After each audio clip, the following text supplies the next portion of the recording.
कहानी की शुरुआत में एक जर्मन सिपाही को घोड़े पर सवार दिखाया जाता है जो उस जगह की तलाशी करने आया है जहां अभी अभी एक भीषण युद्ध खत्म हुआ है। वहां चारों तरफ सन्नाटा और तबाही दिखती है। अचानक एक टैंक से एक अमेरिकन सैनिक उस जर्मन सिपाही पर कूदता है और चाकू से खोद खोद कर उसे मार देता है। वो अमेरिकन सोल्जर उस घोड़े के गले से लगाम निकाल देता है और उसे आज़ाद कर देता है। वो अपने टैंक में वापस चला जाता है। उस टैंक में पहले से ही 3 शख्स और थे। वो सभी अमेरिकन सोल्जर थे। पहला, जिसका नाम वॉर डैडी है, जिसने उस जर्मन सोल्जर को चाकू से मारा है। दूसरे का नाम शॉन होता है, जो बहुत धार्मिक इंसान है। तीसरे का नाम ट्रिनी और चौथे क्रू का नाम होता है ग्रैडी। वो टैंक जिसे वो लोग ऑपरेट कर रहे थे उसका नाम फ्यूरी होता है। दरअसल उस जगह फ्यूरी के अलावा सभी टैंक्स तबाह हो चुकी है। वो लोग अपने बेस कैंप पहुंचते हैं जहां बहुत सारे अमेरिकन फौजियों ने ठिकाना डाला हुआ है। वहां जर्मन सैनिकों की लाशों को बड़ी तादाद में ठिकाने लगाया जा रहा होता है। युद्ध की वजह से सभी के चेहरे पर मायूसी छाई होती है। उनकी मायूसी साफ साफ बता रही थी वो युद्ध से किसी तरह बाहर निकलना चाहते हैं। वहां टैंक से एक लाश को निकाला गया। दरअसल उस टैंक में पहले 5 क्रू थे, जिसमें से एक की मौत हो गई। वॉर डैडी सभी क्रू को कहता है कि तुम टैंक में राशन पानी भरो और टैंक की मरम्मत करो, क्योंकि उनका कभी भी दुश्मनों से सामना हो सकता था। हालांकि 5वें क्रू की मौत हो जाने पर उसके रिप्लेसमेंट में एक और क्रू को भेजा जाता है, जिसका नाम नॉर्मन एलिसन होता है। वॉर डैडी नॉर्मन की कम उम्र को देखकर पहले तो उसे अपने क्रू में रखने से इनकार करता है, पर बाद में मान जाता है। नॉर्मन को युद्ध लड़ने का कोई एक्सपीरियंस नहीं होता। वो बिल्कुल नया है। वो वहां लाशों को देखकर उल्टियां करता है। अब अमेरिकन टैंक्स निकल पड़ती है अगली जर्मन टाउन की ओर, जिसमें फ्यूरी भी शामिल होता है। वहां रास्ते में बहुत सारे जर्मन सिटीजन्स को दिखाया जाता है जो कि वॉर की वजह से बेघर हो चुके हैं। वहां सभी जगह सिर्फ तबाही का मंजर था। टैंक्स का काफिला जा ही रहा होता है, तभी नॉर्मन झाड़ियों में एक जर्मन सैनिक को मिसाइल लॉन्चर के साथ देखता है और वह सैनिक मिसाइल को एक टैंक पर चला देता है। वॉर डैडी उसे शूट कर देता है। दरअसल वहां बहुत सारे जर्मन सैनिक छुपे हुए होते हैं। जिस टैंक पर मिसाइल मारी गई थी उसके सभी क्रूज जलकर मरने लगते हैं और उनमें से एक सैनिक अपने आप को ही गोली मार देता है ताकि वो दर्दनाक मौत मरने से बच जाए। वहां वो सभी जर्मन सैनिकों को मार देते हैं, जिनमें से कुछ सैनिक बहुत कम उम्र के ही थे। वॉर डैडी अब गुस्से से नॉर्मन के पास आता है और पूछता है, तुमने उस सैनिक को शूट क्यों नहीं किया? अगर तुम देखते ही उसे शूट कर देते तो हमारे सैनिक जलकर नहीं मरते। नॉर्मन दरअसल किसी की भी जान लेने से डर रहा था। अब सभी टैंक्स एक दूसरे अमेरिकन बेस कैंप में पहुंच जाते हैं। वॉर डैडी वहां अपने सीनियर से मिलता है और उनके साथ प्लान बनाता है। वहां उनके साथ और भी टैंक्स और पैदल सेना शामिल हो जाती है। कुछ देर बाद वो दुश्मन के आमने सामने आ जाते हैं। सभी पैदल सेना आगे बढ़ती है। टैंक्स भी अपना पोजीशन ले लेती है। बहुत सारे जर्मन सैनिक झाड़ियों में छुपकर अमेरिकन टैंक्स पर नजर रखे हुए थे। अमेरिकन टैंक्स धीरे धीरे आगे बढ़ती है। अचानक से जर्मन फायरिंग स्टार्ट करते हैं। जर्मन सैनिक पहले से ही वहां पोजीशन ले चुके थे। वो अमेरिकन काफिले पर ताबड़तोड़ फायरिंग करते हैं। वहां अमेरिकन टैंक्स भी निशाना साधती है और काफिले को तबाह कर देती है। वहां जर्मन के पास बहुत सारी एंटी टैंक्स मशीन झाड़ियों में छुपी हुई थी। अब दोनों तरफ से ताबड़तोड़ फायरिंग स्टार्ट हो जाती है। अमेरिकन टैंक्स एक साथ फायरिंग करके झाड़ियों में छुपे सभी जर्मन फौजियों को भून डालती है, पर नॉर्मन इतना डरा हुआ है कि वो एक भी गोली नहीं मार पा रहा था। हालांकि वो टैंक के अंदर तैनात किया गया है। वहां मैदान में बहुत सारे गड्ढे बनाकर जर्मन सैनिक छुपे हुए थे। वहां सभी जर्मन सैनिकों को अमेरिकन फौज भगा भगा कर मारती है।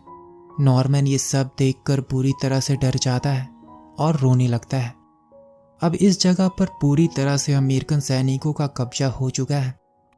अब वॉर डैडी नॉर्मन की खबर लेता है। दरअसल नॉर्मन को एक टाइपिस्ट के लिए सेना में चुना गया था, पर हालात को देखते हुए उसे भी युद्ध में शामिल कर लिया गया। वहां अमेरिकन फौज एक जर्मन सैनिक को जिंदा पकड़ लेते हैं। बॉड डैडी नॉर्मन को बुलाता है और उसे एक गन देकर उस जर्मन सैनिक को मार देने के लिए कहता है। नॉर्मन इनकार कर देता है। बॉड डैडी सभी के सामने नॉर्मन को फोर्स करता है। वो जबरदस्ती नॉर्मन से गन पकड़वाकर उसे शूट कर देता है। इस वाकये के बाद नॉर्मन की हालत बहुत खराब हो जाती है। वो वहां रोने लगता है। बॉड डैडी भी एकांत में आकर रोता है, क्योंकि उसने एक साफ दिल के इंसान को हत्या करने पर मजबूर किया है। वहां नॉर्मन को दिखाया जाता है, जो अब बुरी तरह से टूट चुका है। उसे स्वान और ट्रिनी शांत करने की कोशिश करते हैं। वहां बॉड डैडी आता है और नॉर्मन को कुछ खाने के लिए कहता है। दरअसल बॉड डैडी को नॉर्मन की चिंता हो रही थी, क्योंकि उसने उसके साथ बुरा सलूक किया था। अब अमेरिकन फौज उस जगह को छोड़कर आगे बढ़ने लगती है। रास्ते में दिखाया जाता है कि एक बूढ़ी औरत एक घोड़े की लाश से मांस काटकर खा रही है और जगह जगह जर्मन सिटीजन्स को मारकर लटकाया हुआ था, जो कि जर्मन सैनिकों ने ही उन्हें मारा है। उनके गले में एक बोर्ड लटका दिया गया है, जिसमें लिखा हुआ है, मैं एक डरपोक इंसान हूँ और मैंने जर्मन सेना में आने से मना कर दिया है। वहां वो एक जर्मन टाउन में पहुंचते हैं। वो एक सिटीजन से बातें ही कर रहे होते हैं कि स्नाइपर की एक गोली उस सिटीजन के सर को चीर देती है। जर्मन सैनिक वहां एक घर में छुपकर स्नाइपर से गोलियां दाग रहे होते हैं। अमेरिकन सेना भी फायरिंग स्टार्ट कर देती है। उस घर को तबाह कर दिया जाता है, पर जर्मन सैनिक बहुत सारे घरों में छुपे हुए होते हैं और अचानक फायरिंग स्टार्ट करते हैं। बहुत सारे अमेरिकन सैनिक ऑन द स्पॉट मारे जाते हैं। अमेरिकन टैंक्स उन सभी ठिकानों को निशाना बनाती हैं जहां जर्मन सेना छुपे हुए थे।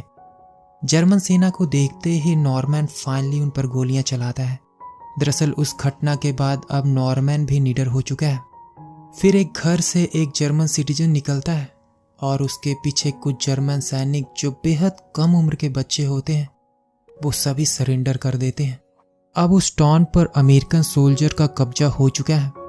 सभी अमेरिकन फौजी अब खुश हैं, क्योंकि उन्हें रिलैक्स करने के लिए लड़कियां और खाने पीने की चीजें मिल गई है। नॉर्मन और बॉड डैडी दोनों एक घर में जाते हैं, जहां बहुत सारे जर्मन सेना के ऑफिसर सुसाइड कर चुके हैं, ताकि उन्हें अमेरिकन सेना के हाथों ना मरना पड़े। वो दोनों अब दूसरे घर में जाते हैं। वहां अंदर दाखिल होते ही उन्हें एक महिला मिलती है। एक कमरे में एक और लड़की होती है, जो उसी महिला की बेटी है। उसकी माँ ने उसे बेड के नीचे छुपा दिया है, क्योंकि वो बहुत खूबसूरत है। उन दोनों के अलावा अगर कोई और अमेरिकन सोल्जर होता, तो वो इस लड़की के खूबसूरती का नाजायज फायदा जरूर उठाता। वो लड़की बुरी तरह से डरी हुई थी। बॉड डैडी उस लड़की की माँ को गर्म पानी लाने के लिए कहता है। बॉड डैडी उस लड़की को कुछ अंडे देता है और उसे खाना बनाने के लिए कहता है। नॉर्मन वहां रखे पियानो को बजाने लगता है।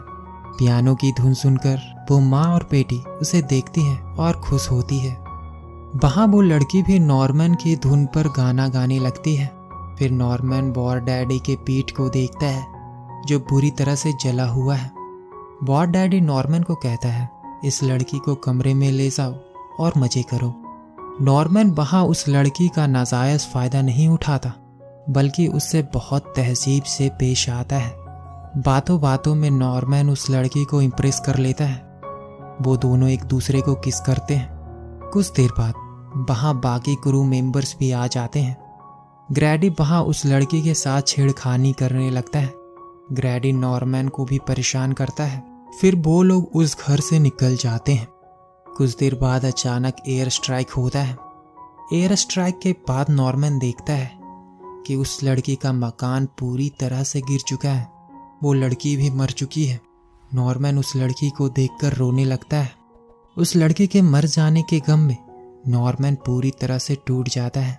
फिर कुछ देर बाद जाकर टैंक में बैठ जाता है। अब अमेरिकन फौज उस टाउन को छोड़कर आगे बढ़ जाती है।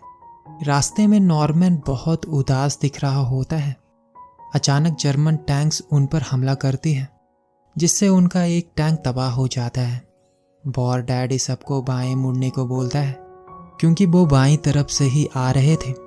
अब टैंक वर्सेस टैंक की लड़ाई शुरू हो जाती है। अब सभी अमेरिकन टैंक्स आगे बढ़ती है।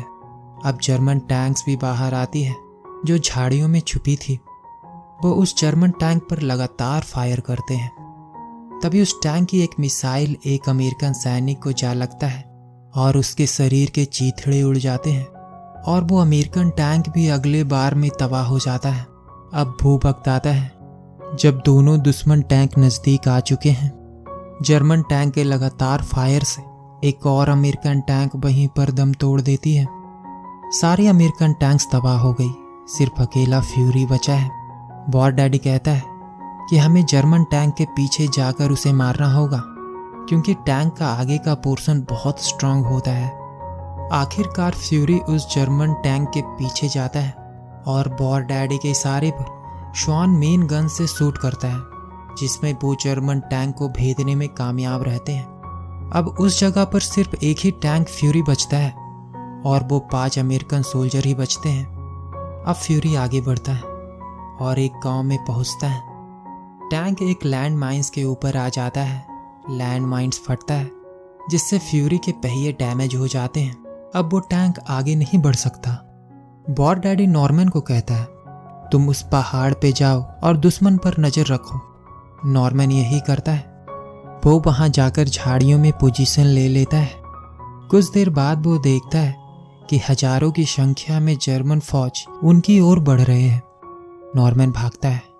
वो सबको बताता है कि जर्मन्स आ रहे हैं। सभी क्रू मेंबर्स टैंक को छोड़कर जाने के लिए तैयार ही होते हैं। तभी वॉर डैडी कहता है कि हम उनसे लड़ेंगे। यह बात सुनकर सभी चौंक जाते हैं क्योंकि उन जर्मन्स का मुकाबला वो सिर्फ 5 लोग मिलकर नहीं कर सकते। उनकी संख्या बहुत ज़्यादा है।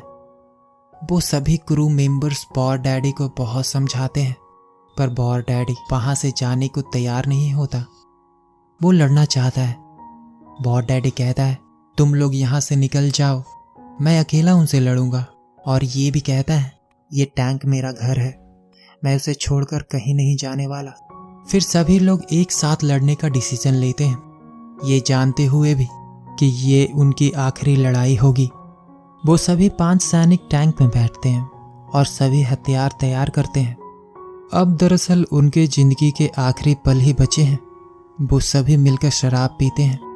उन सभी के आंखों में आंसू होते हैं। अब वो वक्त आता है जब जर्मन फौज करीब आ जाती है। उनकी फौज चारों तरफ से टैंक को घेर लेती है। वो सभी क्रू मेंबर्स टैंक के अंदर चुपचाप बैठे होते हैं। जब एक जर्मन सैनिक टैंक में चेक करने आता है तभी नॉर्मन गोलियों से उसे भून देता है। वो टैंक से गोलियां और मिसाइल दागने लगते हैं। वो इतने लगातार और जबरदस्त फायरिंग करते हैं कि जर्मन सैनिकों को वहां छुपने पर मजबूर होना पड़ता है। अब जर्मन सैनिक भी पोजीशन ले चुके थे। वहां वो 5 क्रू मेंबर्स लगातार फायरिंग करके जर्मन्स को कुत्ते की मौत मार रहे थे। अब उनके टैंक्स की मेन गन खराब हो जाती है। वो सभी अपने अपने गन्स के साथ टैंक के बाहर निकलते हैं और फायरिंग करते हैं जब तक ग्रैडी टैंक के मेन गन को रिपेयर करता है और वॉर डैडी टैंक के बाहर रखे वेपन को वापस टैंक के अंदर भरता है। अब वो फिर से टैंक के अंदर से फायर करने के लिए रेडी हो जाते हैं। तभी एक जर्मन सैनिक मिसाइल लॉन्चर से टैंक को हिट करता है।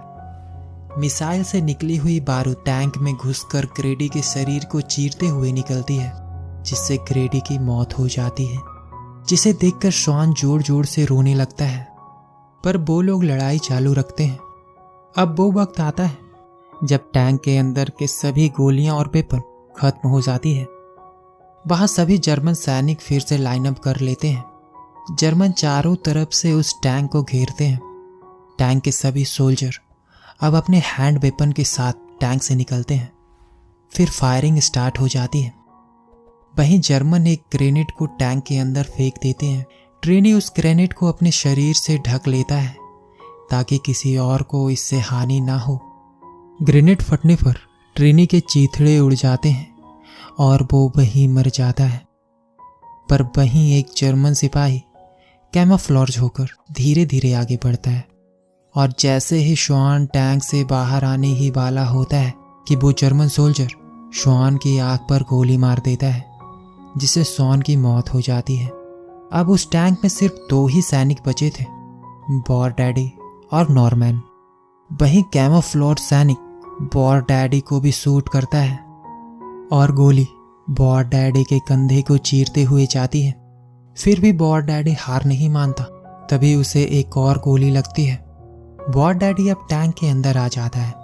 टैंक के अंदर उन दोनों के आंखों में आंसू होते हैं और फाइनली बॉर डैडी अपना असली रूप नॉर्मैन को दिखाता है कि वो एक निर्दयी इंसान नहीं है, बल्कि एक बहुत इमोशनल इंसान है। बॉर डैडी कहता है, डर सिर्फ तुम्हें नहीं लगता, मुझे भी लगता है। नॉर्मैन कहता है, मैं सरेंडर करना चाहता हूँ।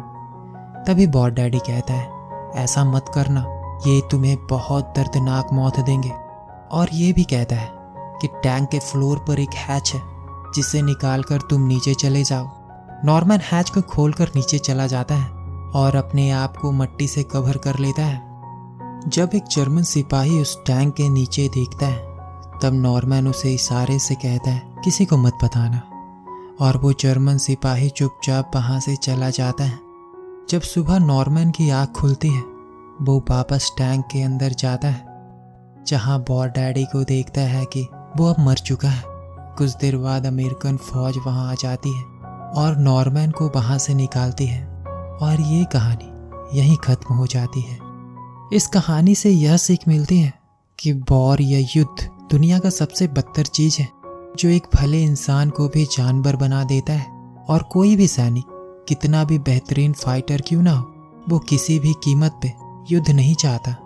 जो सैनिक दिल का बहुत सख्त है, दूसरे के साथ बहुत बेरहमी से पेश आता है, दरअसल ये जरूरी नहीं कि उसकी कोई फीलिंग्स नहीं होती। एक सख्त योद्धा बनना उसकी देशभक्ति है, ना कि वो सच में एक क्रूर इंसान है। और आखिरी सीन से पता चलता है कि एक सैनिक के लिए सबसे जरूरी होता है दुश्मनों को रोकना, चाहे उसे जान गंवानी क्यों ना पड़ जाए। आप इस स्टोरी से क्या सीखें, कमेंट्स में बताइए। मिलते हैं एक नेक्स्ट इंटरेस्टिंग स्टोरी के साथ।